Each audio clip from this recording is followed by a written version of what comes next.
Intelligence, the ultimate intelligence.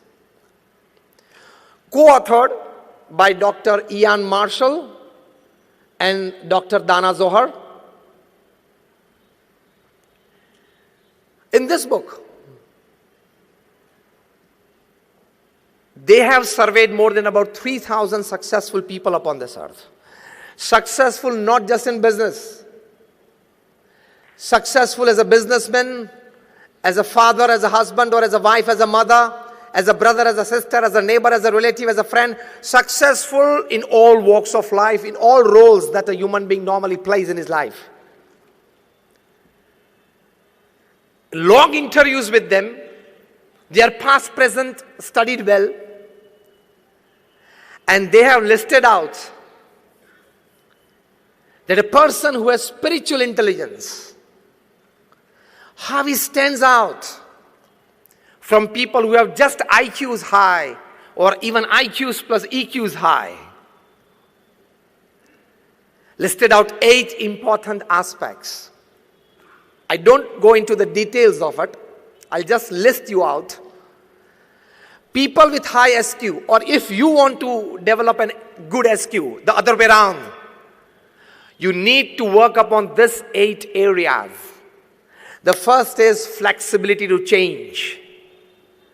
The new Harvard definition of intelligence is, the more quicker you can adapt yourself to a change, you are intelligent. Many of us, we have mathematical intelligence, we are good at numbers, engineering, softwares. Many of them, we have concrete intelligence, we can deal with machines well. Many of us have social intelligence, we can interact with people well. But the best intelligence is flexibility to change. He survives. Second, spiritual intelligence aspect is self-awareness. What am I? Where am I? What I'm supposed to do? What I'm talking? What I'm looking at? What I need to talk? Who are the people around me? Absolute self-aware person. He never makes a private or a public mistake. That is spiritual intelligence. Third, an ability to face and use suffering of life. Any suffering in your life, personal life, professional life, social or family life, that is part and parcel of life, isn't it? Because life is a package deal. As you give packages to your employees, life is a package deal from God. As your employees, they like 70% of your package deal and 30% is a compulsion. Even for you people. Your higher-ups giving you a good deal, 70% you like it and 30% is a compulsion. You don't like it, still you are supposed and forced to do it if you want to enjoy that 70%. In the same way, life is a package deal. It has its pluses and minuses. So, if you have or you develop a capacity to face your suffering with a smiling face and then use your suffering for your elevation. Now, this is something very important that I'm telling you. You should develop a neck. Some people have that neck to use their suffering for their own elevation. The top guy in the country, the top gentleman in the country has this neck. Anything thrown at him, he can use it and convert it into a giant vote bank. That is a neck. Anything thrown at him, he can convert it into in your corporate language, a big business, in his language, a big vote bank. That is a neck. An ability to face and use suffering. Fourth, an ability to be inspired by vision. You see something. Actually, we always see. We don't observe much. Here the word see is observe. You see something and you are inspired by it. The fifth aspect of spiritual intelligence is to see connection between diverse things. Diagonally opposite happenings, and you see a connection between them. That is very crucial to you solving problems at your workplace. The sixth aspect of spiritual intelligence is an ability to cause as little harm as possible to people and surroundings. How can I be more helpful? The seventh aspect is to ask and probe fundamental questions. Why, when, what, why, how, before you give in. And the last and the eighth aspect of spiritual intelligence is an ability to think and work against a convention. So these are the 8 aspects of spiritual intelligence, and rethinking your goals is to give more thinking and emphasis to these 8 aspects of life. You develop your SQ beyond your IQ and EQ for a great human life.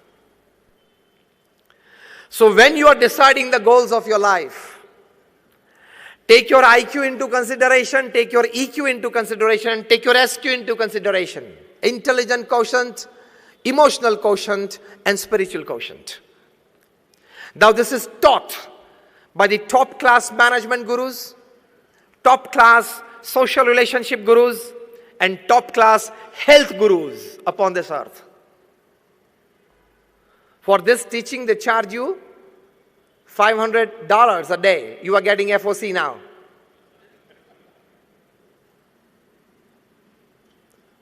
Rethinking your goals in the intelligence sector.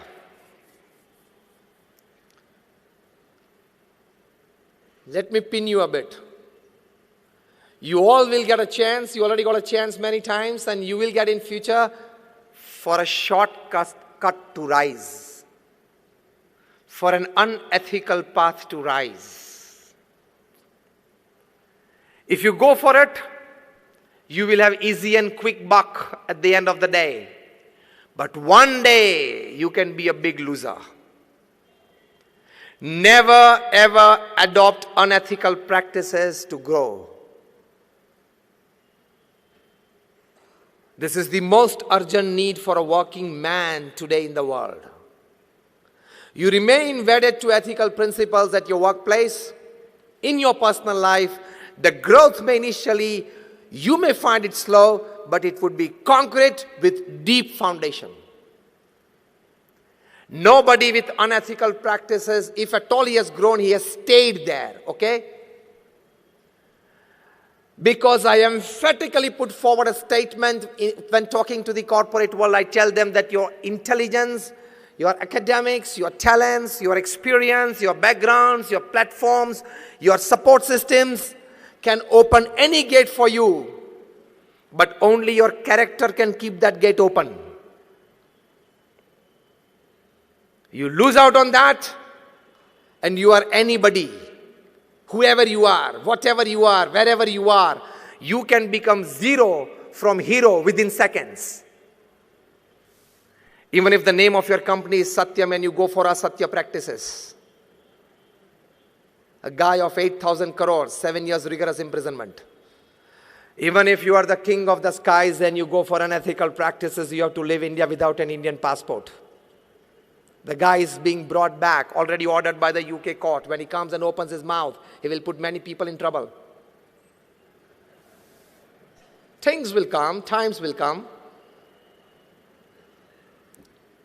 Even if you are the Sahara of thousands of families, you can still lie Be-Sahara in Tihar for 4 years.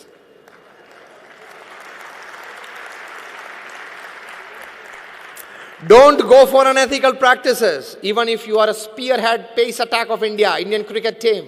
If you go for spot fixing, you can't avoid a life ban on yourself. You are getting me right? Yes or no? So don't tell yourself 20 years of corporate experience, CEO of a 500 crore company, I am untouchable. Never think that, okay? Never tell yourself holding your handset in your hand and 500 big contacts, 15 ministers, 10 MLAs, 20 MPs, 50 corporate honkos. Nothing can happen to me. I can call at midnight anybody and these people are at my help. Situations will come in your life when you go for unethical practices and caught. None of this list your phone will go through. It can land you in jail. So remain wedded to ethical practices. Rethink your goals. Don't tell yourself, koi bhi paristhiti mein, anyhow, anyway, I want to be 100 crore company. Not anyhow, anyway, okay? That words keep for yourself, for generating energy from you. Anyhow, anyway, I will do it. That is for your self-inspiration and motivation, not for your behaviors. Got it? Otherwise, you can be in trouble. So even if the best IQ, whatever intelligence you possess, in short, even if you are the chairman of the Madhya Pradesh Electricity Board, because we are sitting here in Indore, even if you are the chairman or even if you are the power minister, I can tell you one line. On a fine Sunday morning when you are sitting with a cup of tea and reading your Sunday newspaper, you can't look at the electric plug, raise your shoulder, raise your, collars, raise it and tell it, okay, I am the electricity board chairman, your distribution is in my hands and this is my finger I'm putting in the plug, okay, take care of it. Being in the electrical distribution field for 35 years and being the chairman of the electric company, you don't have your right to put your finger inside the plug. What happens even if you are the chairman? चिपका देगी, मर जाओगे.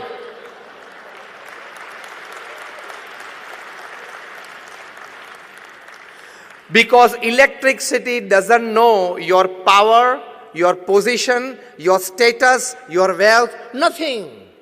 It knows only human flesh and blood. In the same way, unethical practices done by you doesn't know your power, your position, your status, your wealth. Unethical practices is like electricity. Don't play with it. This is I'm talking of behaviors at your workplace. Now, let me tell you of the latest burning issue, ethical behavior in your personal life. The Me Too movement.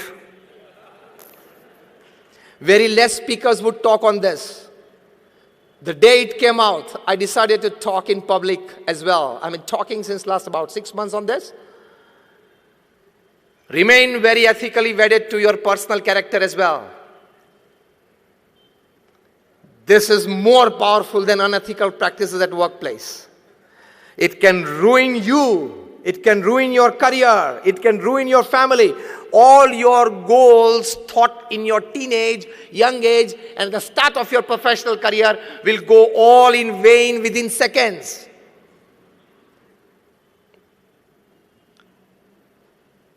Because the earth is round, it doesn't have any corner, so it doesn't have any place to keep your wrongs. We all study science, isn't it? In our high school, I think in physics, we had a force called the Buoyant force. When a hard, solid object you try to put inside a bucket filled with water, the water gushes it up, and it is called the Buoyant force, but it pushes it up, isn't it? All your wrongs possess a tremendous Buoyant force. It has the power to come up in the open and shout, yes, this guy did this. Even a central government minister had to put in his papers because of the Me Too movement. From there to a giant e-platform CEO in Bangalore, they have to put in their papers because of this. And thereafter I say that today it is the Me Too movement. This generation of ours will see a C2 movement. You know what is this C2 movement? Now we are standing into India 4.0. Am I right? The theme of the conference? The new industrial revolution. You are talking of nanotechnology. You are talking of artificial intelligence. These people will design softwares, Because in future, all the cities will come under CCTV every square inch. Today, London is the only city in the world that every square inch of its public space is under CCTV. It will happen to all the cities in future, in the near future. If somebody complains that this guy or this person looked at me in my, like it was like not comfortable to me, and it is caught on CCTV, then it's difficult to prove that, okay, I just looked at it. It was nothing malignous in it. But then this AI people, nanotechnology people, IT people will develop 20-25 types of softwares that if they are put on your vision in the iPhone, it will prove that that was something wrong in it. This is the next step of AI that your conference is on. I was sent the email by the organizers where I read it. I just read the mail, rethink, redesign, and rebuild. And there we are in today, revolution, industrial revolution, technological revolution 4.0. This nanotechnology, artificial intelligence, 3D printing, everything is revolutionizing the world. This will reach to that level where your blood will be made in the laboratories. This generation will see that our blood will be made in the laboratories. This generation will see that softwares can prove everything. This generation of ours will see, I'm giving you bigger visions. Our generation today we sitting will see that if there is a murder somewhere, even after 1 hour of, or 1 day after that, they'll be able to click pictures going there, figures will be there, and they can produce a positive picture that you see today that yes, this is a life that you killed. Pictures will be clicked of people after they have left the venue. 1 hour after that, 1 day after that. This will all come into practice. To stand yourself firm in the midst of this revolution. Definitely you adhere to the revolution. That is the need of the times. But at the same time, take more care of your thoughts, your behaviors, your ethical values in life. Only then you will be able to withstand this new revolution. Only then you will be able to flow with the tide of the new revolution. Only then you will be able to manage yourself. Otherwise, you will be a loser. This is much needed today in this 21st century. This is the need of the hour.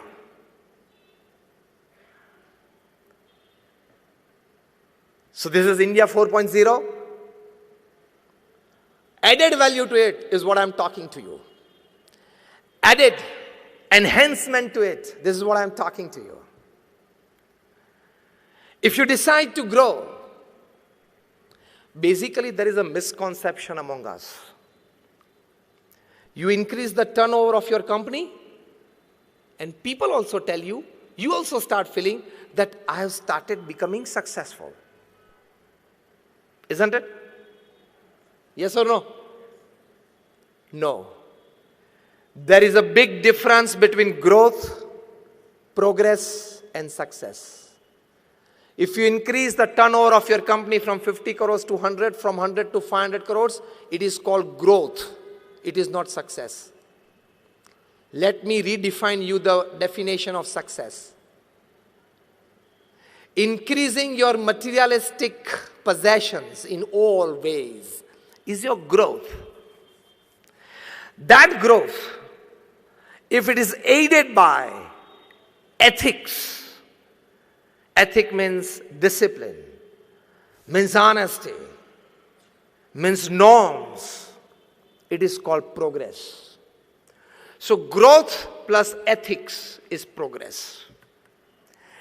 And that progress plus humanity, morality, and spirituality is called success.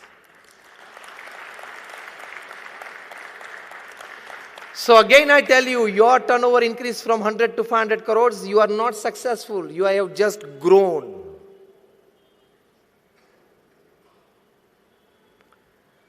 Aided by ethics, you have progressed.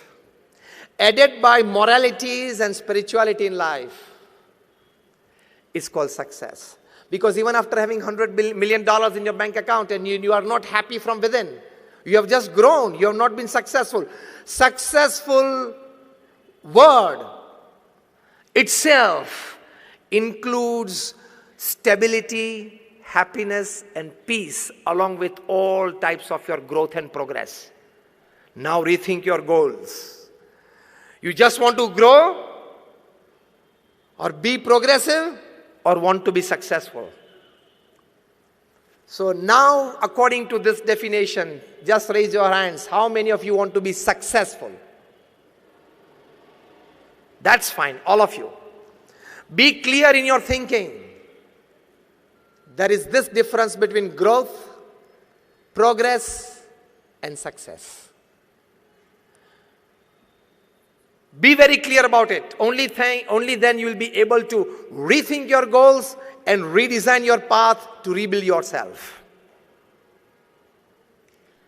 Let me talk to you about a person whom I have seen so closely for 30 years, observed every act of his life, very closely saw every deed of his life. Pramukh Swami Maharaj, the creator of Akshardham, which you have all been to. In his life, during his lifetime, the intense hard work that he did selflessly for the upliftment of people in all walks of life. He traveled to 18,000 villages in 60 countries of the world, selflessly to uplift people, to de-addict them, to culture them, to tell them that you must send your kids to school, into deep Adivasi, SC, ST areas of the country and elsewhere. People used to write him for their personal family issues.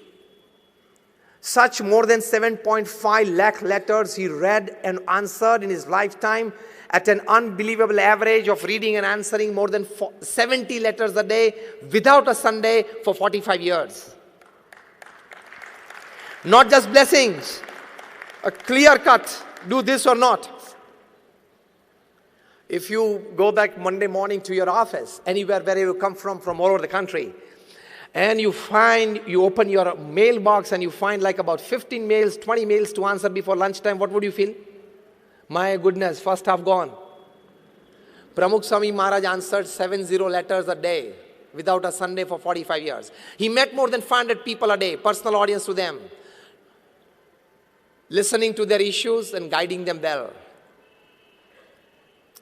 He has been to Akshardham, such 1,300 campuses he single-handedly built and administered in 60 countries of the world. You all sitting here, you are handling one house, one family, one office, that is a manufacturing unit, one manufacturing unit, maybe a trustee or a patron somewhere in a couple of institutes, and by the end of the day, by the evening, you go mad. Isn't it?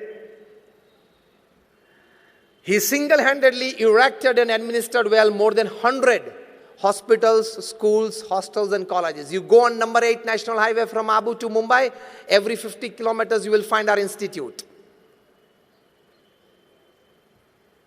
He personally visited more than 3.5 lakh homes, offices, shops, and factories. Imagine. And I tell you, when it comes to NGO working, corporate working is easier than NGO working. If you are going in an NGO to this class, because in your corporate world, the system of working and relationship is pay and smile.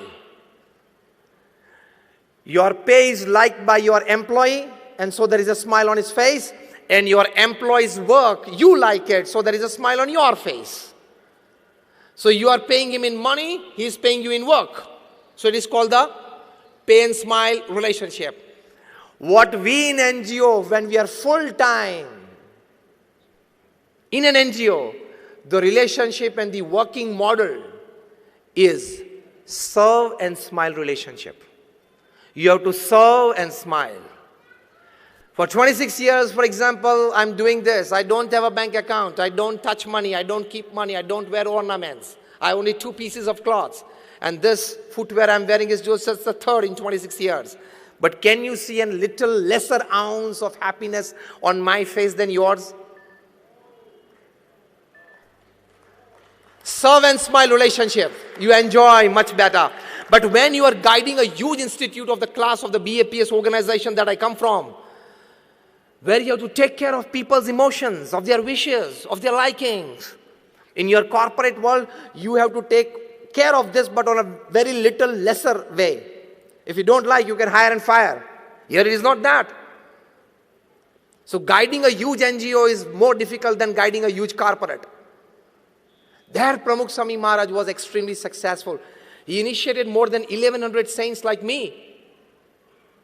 How many of you have 5 people in your office? Let me ask you a very blank question on your face. How many of you sitting here have at least 5 people in your office who have been working with you since more than 20 years?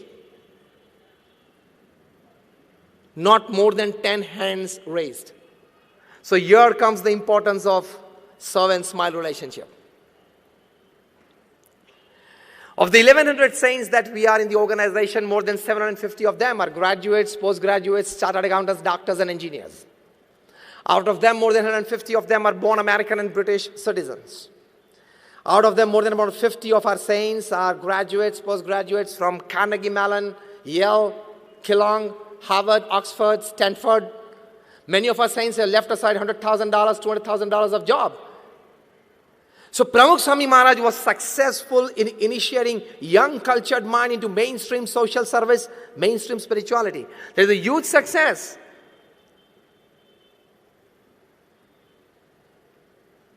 He worked with all his intelligence. He worked all with his emotions. He worked all with his spirituality in life. How? I tell you. Once he was asked, which thought remains with you 24/7? In your mind constantly. And he said, the thought that has never entered my mind. Shall I tell it first? And that was more interesting. Pramukh Swami Maharaj said, the thought of hurting anybody, physically, mentally or emotionally, has never entered my mind. This is your richness from within. नहीं, ये office में नया आया है, शायद वो boss से बहुत नजदीक जा रहा है, इसको गिराना तो पड़ेगा. शायद आप गिरा दोगे, लेकिन आप भी एक दिन गिर जाओगे. The system is round and it comes back. छोटे थे तब फ्रिस्बी खेलते थे ना. You throw the frisbee in the air and it comes back in the same route. The law of karma applies. Live with this passion. Let me grow, let everybody grow. This is rethinking your goals. Let me enrich myself. Let my surrounding and people enrich themselves. Let me be wealthy, let him be wealthy. Let me work, let him work. Let me grow, let him grow. Let me be prosperous, let he be prosperous. Let me be happy, let he be happy. If you are driving a Hyundai of 25 lakhs and he's driving a Merc of 2 crores, don't envy. It is his destiny. It is his hard work. It is his luck. You are driving your luck, your destiny, your hard work. Simple.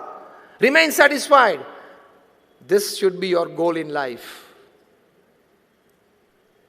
Otherwise, your 25 lakh Hyundai car's joy will vanish within 1 week if you see a Merc parked beside you. And especially of your brother-in-laws.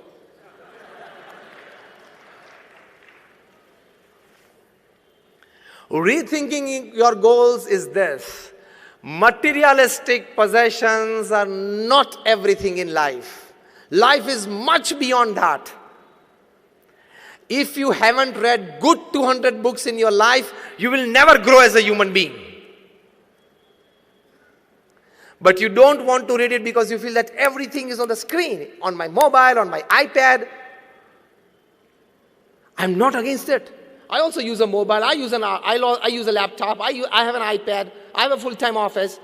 You need to get to the people, you need to get to work. But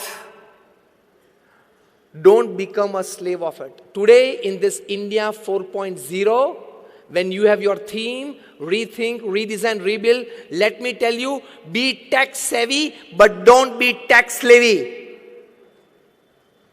You got this? Be tech savvy. I'm also tech savvy. To make your work better. But don't be tech slavey. Don't open your mobiles and keep it on till 11 p.m. and 12 midnight, which you normally do. Tell me a good yes or no. You do it. Why? Because I think you owe all the responsibilities of your profession, isn't it? Do you think that you know too much about 2G, 3G, 4G, the coal scam and everything? That someday at 11:30 p.m. you may get a call from the PMO to make you a member of the Joint Parliamentary Committee and you don't accept that phone because you have gone to sleep, and then it's a big non-service to the country. Are you expecting a call from Narendra Modi at 11:30 p.m. so you are keeping your phone on? These gadgets are made to serve you. The reverse has happened. We have become the slaves of these gadgets. For no reason, consciously or unconsciously, every third minute your hand touches the mobile. If it doesn't touch, you become discharged. Knowingly or unknowingly, you have to touch something. And every third minute you get your mobile out from your pocket. Is there something? Then are you a celebrity? That every third minute you have to check your social media, your Instagram, how many followers, your FB. Somebody asked me, Swami, are you on Facebook? I said, no, I face the book.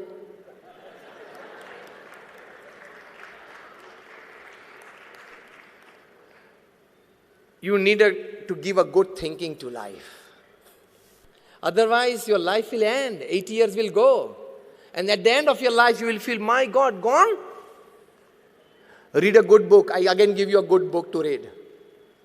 The title of the book is The 5 Regrets of the Dying. Written by an Australian nurse. Her name Bronnie Ware. This book remained the bestseller in the New York Times list for 64 weeks. In itself, it's a world record. She was a nurse taking care of critically ill patients. And secretly, because the patients knew that they were going to die in another 5 weeks, the family members knew, the paramedical staff taking care of the patient knew, so it was obvious. But this nurse, when she and the patient were alone in the room, she would ask the patient to fill up this form. That, sir, or the lady, that when you are leaving this world, when you know that in the next 5 weeks you will leave this world, what do you cherish and what do you regret? From an ordinary carpenter to a CEO, to a family business owner, whole range of people have responded. She started a blog that became famous. She was advised to write a book. She wrote a book which became famous. The book made her a millionaire. The title of the book is 5 Regrets of the Dying, in which she writes that all this more than 1,000 range of people who responded to me, they had these 5 regrets in common at the end of their life. Again, I repeat, from an ordinary carpenter to a CEO to a family business owner. The first regret they had, why upon earth did I work so much like a donkey? The first regret. And you all say, no, I want to put 10 hours of work, 12 hours of work, 14 hours until I become a 100 crore company, I will put 15 hours a day. Foolishness. You have not understood life. You don't know what is the goal of life. Mukesh Ambani is not drinking curry in the evening made up of liquid gold, okay? You got it? He is also drinking curry made up of buttermilk that you and me eat, and what you will eat in the evening, dinner. He is not chewing gold biscuits, okay? Glucose, like you and me. As simple as that. And the amount of joy that he is getting watching a rising sun is not more than you. The amount of joy that he is getting seeing the tide and the ebb of the sea is not more than you when you get it watching it. The natural resources of happiness are same for everybody. Man-made happiness sources can differ, but they don't last lifelong. Rethinking your goals is being more dependent upon natural happiness that is within you than artificial happiness. This is the need of the hour. I'm not against technology. I'm just into the last minutes of my talk for the organizer. I'm not against technology. Everything must grow, from nanotechnology to AI. But we need to put a line of demarcation somewhere. More of technology, at the same time, it has one cruel thing that it carries with it, more of crime. When Werner von Braun, he invented the rockets that could send satellites into space. At the end of his life, he writes in his autobiography, I'm putting him in not just word to word, but letter to letter. He writes that for only with God reinstated in the hearts and minds of people that he would advise us, he would inspire us to work more on the technological sides and much more on the ethical sides to save us from the dangers of technological revolution. I'm not against artificial intelligence, but we will have to put a bar somewhere. Otherwise, it will snatch away many level 3, level 4 jobs. And this level 3, level 4 job people, they don't have alternates to earn. They have only one skill or one type of thinking, or they know only one work sphere. And when that job is taken away by artificial intelligence, he will have no option but to commit a crime, to fill his stomach and the stomach of his family members. Again, I repeat, I'm not against it, but we'll have to put a bar somewhere. Technology should be helpful in your growth, progress, and success. It should absolutely mind in taking away the jobs of small people. More jobs gone of small people and you will invite more problems in society. More kidnappings, more murders, more shootouts, more terrorism.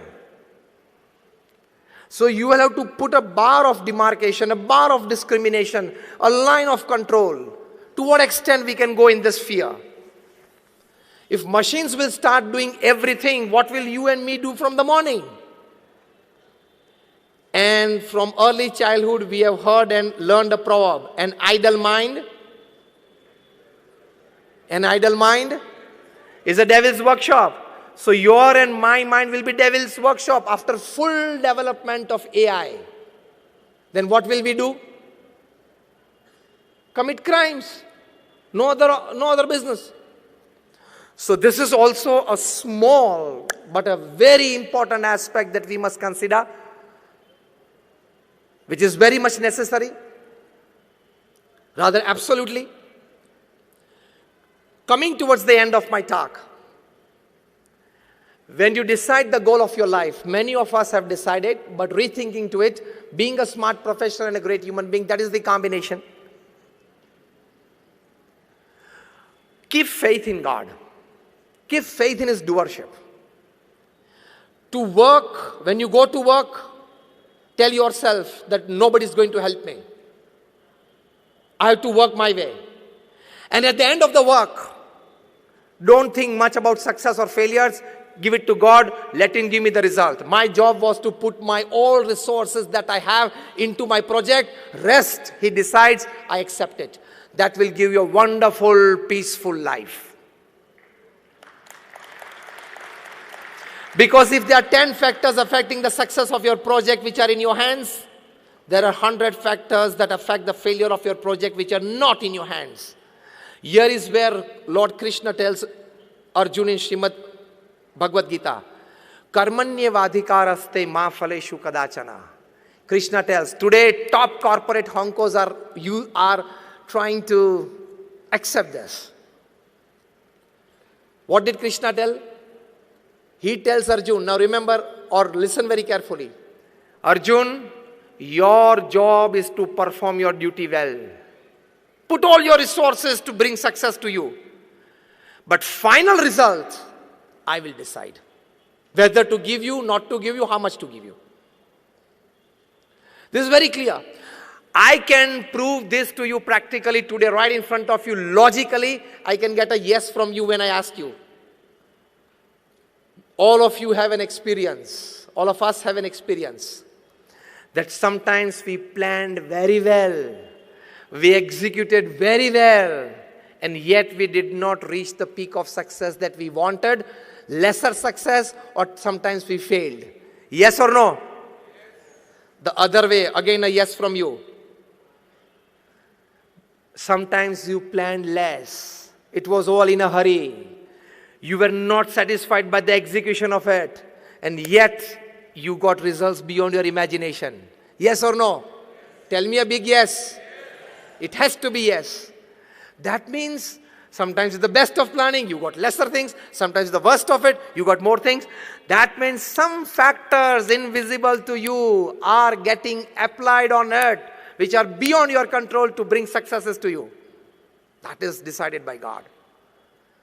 So I am of the opinion, and you should be of the opinion, do your duty to the best of resources that you have. Put all your brains, talents, experience, know-hows, connections, everything into your project. But by the end of the day, when you retire, pray to God and tell, I have performed my duty well to the best of my knowledge. I will accept the results, and you will be an absolutely tensionless, peaceful at mind person with a good sleep without a sleeping pill.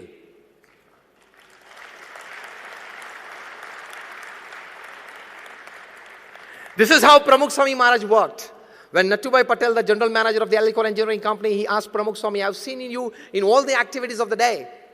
Because to lead such a huge organization, he was the president for 65 years. I've never seen a wrinkle of tension, of depression, of tiredness, of agony ever on your face. How? Pramukh Swami said, in the morning we pray to God and accept all the work of the day that I have to do. Make a list of it. I do it till the end of the day to the best of my knowledge and resources. In the evening, I give it back to God that I did in the best of my capacities. Now whatever results you decide, I will accept it. Tension comes and your goals break and you're not able to give a good thinking to life because this goal I've set up with all my thinking, all my meetings, all my planning, all my executions, why did it not happen? This is the problem with you all. But accept it. Just ask yourself, did I put all my resources into it? Yes. Then don't worry. Things that you can change, change it and be happy. Things that you cannot change, accept it but be happy. This is the thinking of goal of your life. Things that you can change, well within your control, change it. But things which are not in your control, you can't change it. Then accept it. There are only two things. Either change or either accept.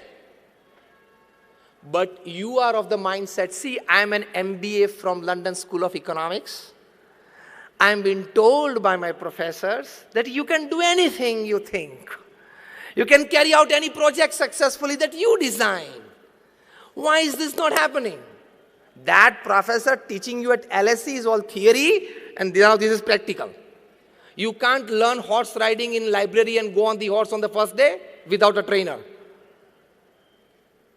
But our mindset is such that when I have all the capabilities, it must happen. Am I touching the point exactly in your mind? Our mindset today in the corporate world is when something is in my mind, when I am deciding to do, when I have resources, when I am working hard, it must happen. This is wrong. Absolutely wrong. Go for a big try, but accept at the end of the day to remain stable, to maintain the emotional equilibrium. But then we want to poke our nose everywhere. We are so intelligent that we have knowledge of all the fields. If Virat Kohli goes out cheaply in 5 runs, you have a comment on him. The ball was pitched outside the off stump. It was an outswing away from the stumps. Why did Virat Kohli go away from his body to slash it? Definitely it gets an outer edge. He gets caught in the sleep. खेलना ही नहीं आता उसको. वाह. I don't say you are wrong in this comment, but you are not at all eligible for this comment. Because you don't know what is facing 95 miles per hour deliveries. हम लोग सब cricket खेल रहे हैं. बचपन में we all played cricket, but it was gully cricket. drawing stumps on somebody's walls with a coal. And you are commenting about him? You know what is 95, 98 miles per hour deliveries, and they cut on both the sides 2 feet after pitching? Virat Kohli or anybody, any batsman, he has 40th part of a second to judge what to do with this. They don't have big times like you to sit in offices for 2 hours of meetings that you decide a project what to do with this.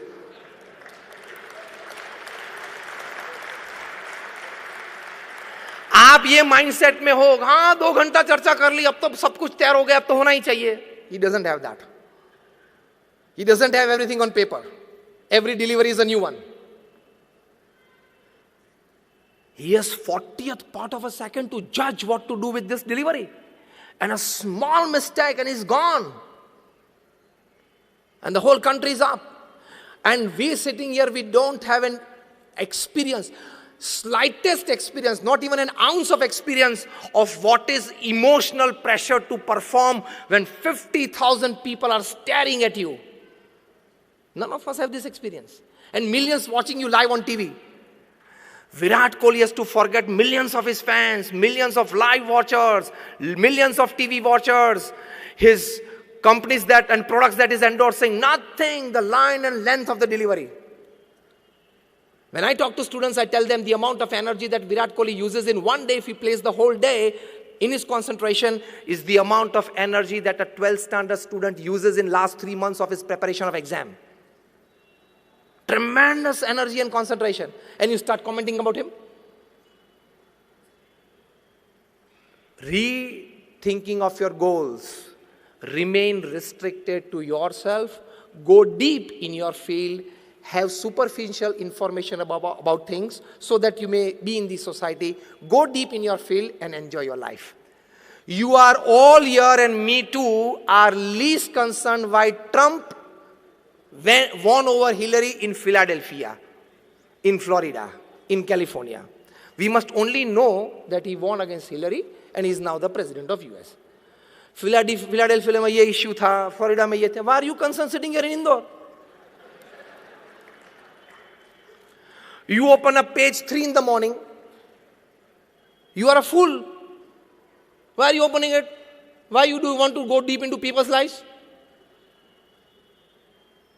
I tell you, you people sitting here know more about Hollywood, Bollywood stars than your children. If I ask you 5 names of your children's friends, 90% of you will not know. And if I ask you, give me 5 names of Bollywood, Hollywood and Indian cricket team, you will give me 10. You don't know the goals of your life.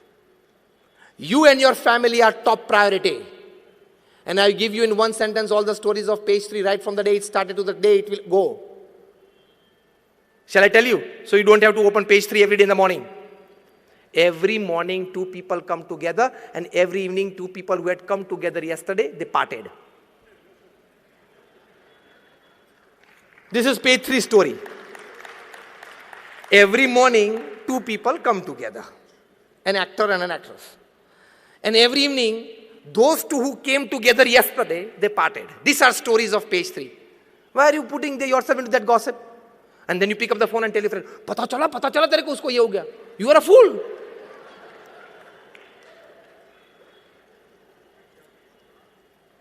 You discuss people, you are a cheap mind. You discuss events, you are an average mind. And you discuss ideas, you are a great mind.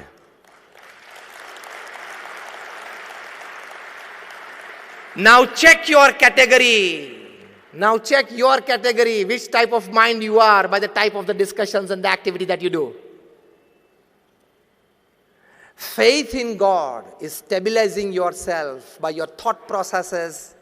Faith in God, now experimentally it is proved. Recently by the University of Pennsylvania, University of Philadelphia, I can give you the names, Dr. Andrew Newberg, Dr. H.G. Coing, they did a wonderful survey. 4,000 people called from all over the United States, across caste, creed, religion, nationality, backgrounds. They were made to sit in Indian postures and do 12 minutes of chanting the holy name of God in whichever form of God that they believed in. Before that, their MRIs and mind mappings were done by special psychoneuro softwares. After the experiments for 8 weeks, again their mind mapping and MRIs were done by psychoneuro softwares version 2.0. And the secretion of hormones in their body when they have certain thought processes, when they have certain emotions was checked. And you know the final outcome. You can read this on the website of University of Pennsylvania and Philadelphia. And with them there was an NGO called the Child Trends. Their CEO is Philip Fletcher. I'm giving you the names, you can read it.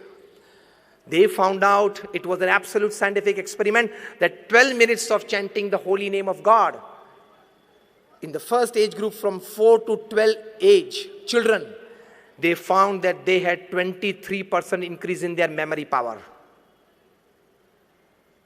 Isn't this good for your growth, for your progress and your success?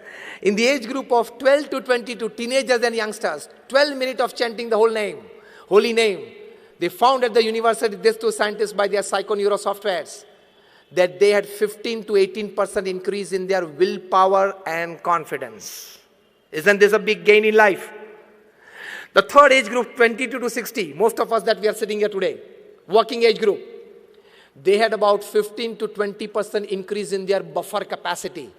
That is the capacity to absorb shocks of life.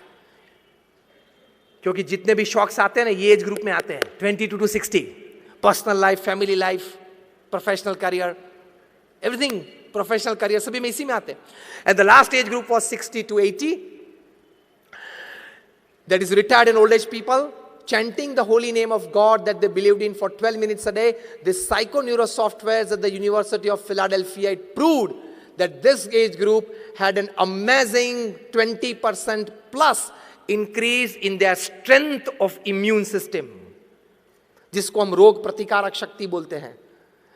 So they proved in their report that chanting the holy name of God can give you a better memory power, increase your willpower and confidence, better your buffer capacities, increase the strength of your immune system.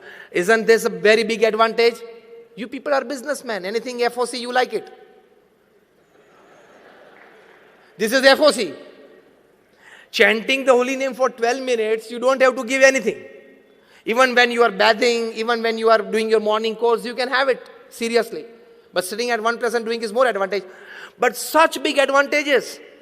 At University of Columbia, they surveyed 1 lakh families over 8 years in 110 countries of the world, in 5 continents, across caste, creed, religion, nationality.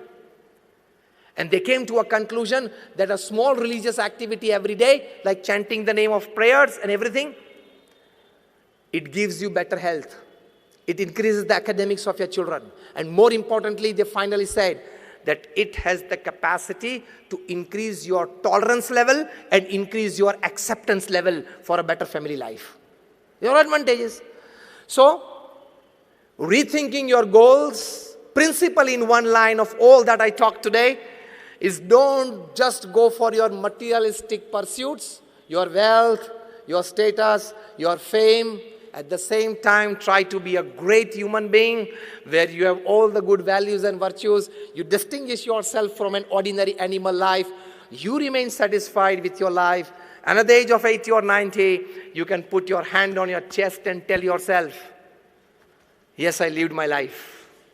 If you can do this, it is well lived.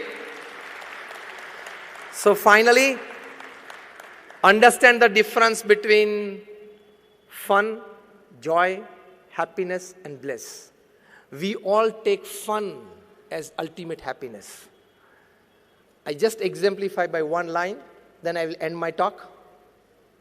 You want to drive a car at 100 miles per hour, and you got to drive, and what you experience is fun. You wanted that car in your possession, to own that car, and you got it. That is called joy. You can keep that car lifelong, is your happiness. And if you lose that car by an accident or to a theft, or you have to compulsorily sell it to meet other finances, you don't feel the sense of it going away from your life because you tell yourself, when I was born, I was not born with this car. And when I will die, I will not carry this car along with me. So it was somewhere in the middle that I got it. Somewhere in the middle, I lost it. And you can remain stable. That is your bliss. Reaching that level of bliss is the human goal. So don't enroll yourself with just fun and joy activities. Go a step further to happiness and bliss activities. That is rethinking your goal.